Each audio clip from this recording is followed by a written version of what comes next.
Hello, welcome to our training today. I'm here to introduce to you Alexa Curtis. Alexa Curtis is a 20-year-old teen influencer and blogger who runs the full-time site for young adults called A Life in the Fashion Lane. In 2016, she founded a nonprofit called Media Impact and Navigation for Teens, a program that raises awareness about online bullying. However, today she's going to talk to us about blogging and social media and how this can be used to engage students in your classroom. So I'll now change the presenter to Alexa. A little bit of background on me. My name is Alexa Curtis, and I run a full-time lifestyle site for young adults called A Life in the Fashion Lane that I started back in 2011. And I also run a nonprofit on social media and mental health called Media Impact and Navigation for Teens. So that's the first slide. So then the second slide is just the front of my website. So I started this blog back in 2011 to help educate young people about their bodies and what they're dealing with.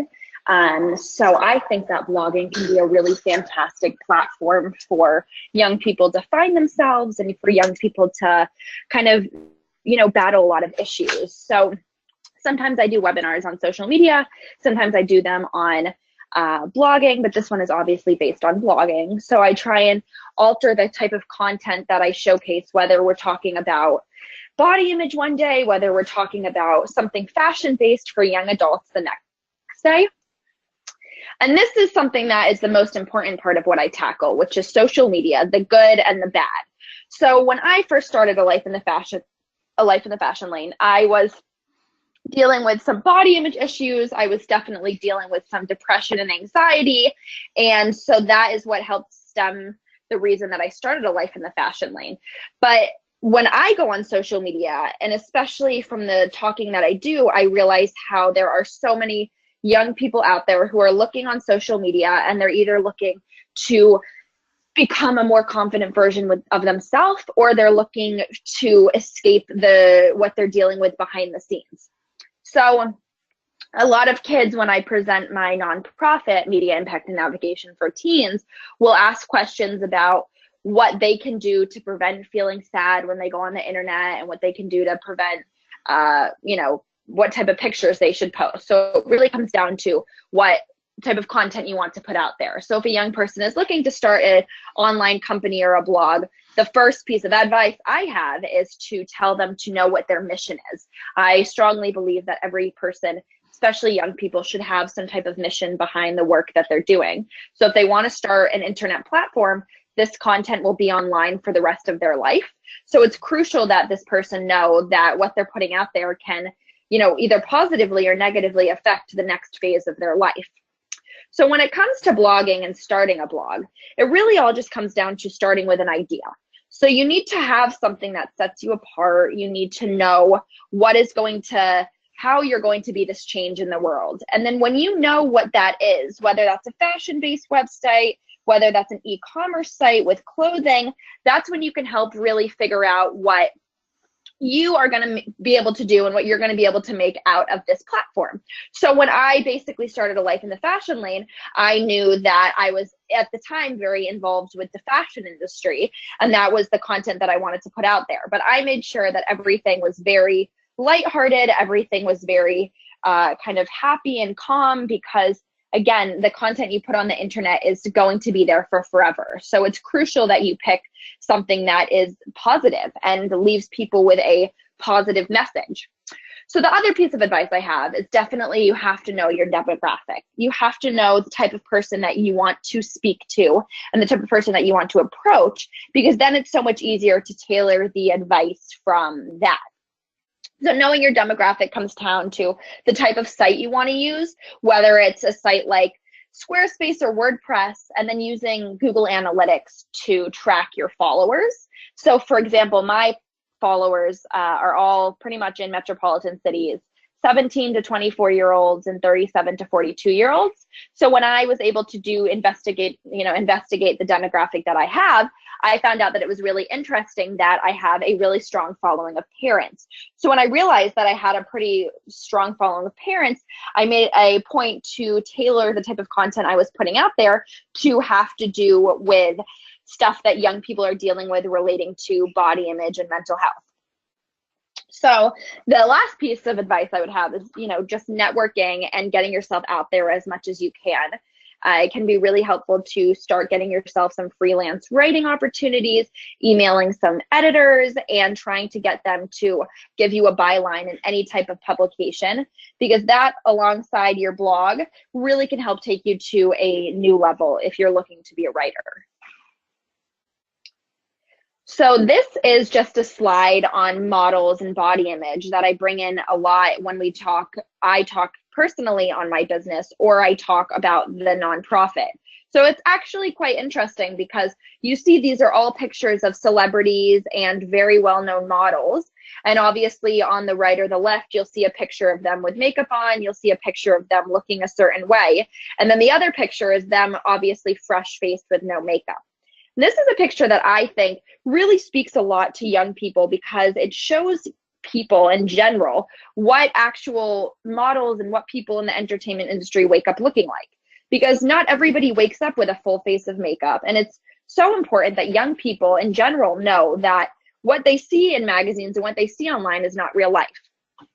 And that really comes down to, as well, when you're trying to create a platform, what type of content do you want to put out there? Are you looking to only put really, beautiful, highly edited, fantastic content out there? Or are you looking to speak to a demographic of people who wants a little bit of both, or maybe none of one particular way that you look? So maybe you want to start a website that has tons of, girls in makeup, or maybe you want to start one that has no people in makeup.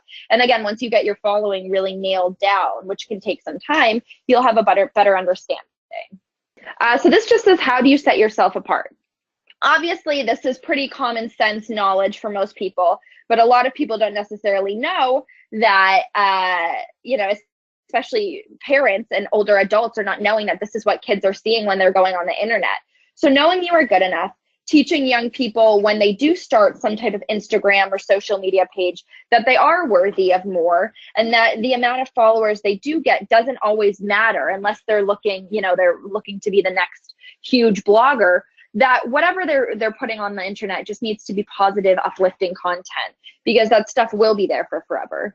Obviously, knowing that what you see online is not real life, because it isn't real life. And a lot of these models and big people in the media are posting content because they're looking for a response. But the type of people that you want to look out for are the type of people who are posting content on blogs and online media platforms that are posting stuff that's a little bit more negative, like suicide talk or body image talk, or saying something about the way that their body looks. And that's definitely the type of people you want to look out for. So that's, I think, just what's crucial and helps if you're looking to start a blog. That's what helps make you more successful, is knowing what makes you different. And though everybody's different, obviously, when it comes to a blog, there are so many websites out there. So what can you do to make yourself stand out? And this is something, when I first started my website, that was a sample pitch that I had created. And a sample pitch basically means it was something I had created to send out to different media outlets to give myself opportunities in the writing and the creative space. So I had a sample pitch for Fashion Week that was basically a pitch on getting myself attended to Fashion Week. And then also when I started doing TV segments, this is the initial pitch that I had. And for those who don't know what a pitch is, a pitch basically is pretty much a small paragraph that says what sets you apart, what makes you perfect for this particular opportunity. So for Fashion Week, when I first started going and I was 14, I would send a sample pitch out like this. This is obviously a very old pitch, because now I would have a much more specific idea of what I wanted locked down. So now when I tell young people who are starting websites, and even older people, it's crucial that they nail down in this first introductory email what they're looking for. Whether that means they're looking for a sponsored post, whether that means they're looking for just clothing or just free items, you have to put that in your first email, because otherwise you're wasting time. And a lot of times brands and companies, when you do start making money, will try and, you know, kind of go back and forth a bit before they give you a final answer. So now I like to start by saying, my name's XYZ, my name's Alexa Curtis. I run a full-time site for teens. Below is my media kit, and I would love to work on some sponsored posts with you. And that can be whether you have a blog on fashion, whether you have a blog on social media. It doesn't really matter, but all that matters is you can keep the pitch the same. You just have to target it to the particular brand you're looking to speak to. And that goes into when you're looking to get money. This is just two clips from TV segments that I've done, which I won't pull up here, but I had landed on the Today Show back about 2 years ago. So they had me on for a segment on helicopter parenting. And the difference between a more regional show like Great Day Washington versus one like the Today Show is really just the amount and type of people that are watching this show. So obviously, being on the Today Show is such a huge show versus a local show. You're only speaking to people in that area. And I think that TV is a very interesting industry that many people won't necessarily have the chance to be a part of. But I think that it teaches you, whenever you're watching TV, about what you want to portray, again, when you're putting stuff online, whether you're looking to be in TV, whether you're looking to just be behind your computer screen. Watching people in the media, watching people on magazines is a really great way to model yourself after people that you may be looking up to. That's just that. And then this is just an exercise that I give kids at the end of this PowerPoint, which is just to write down goals and dreams. And then I like to have most people say them out loud, because I think the minute you can say something out loud is the minute that you can make something actually happen. And if you're not necessarily writing it down, then what's the incentive to go and do it? And that's the end. Thank you, Alexa. We appreciated this brief session on blogging and getting your name out there. We hope to have you in the future do something more about your mental health and bullying, and we will post that as well. Thank you. Thank you so much.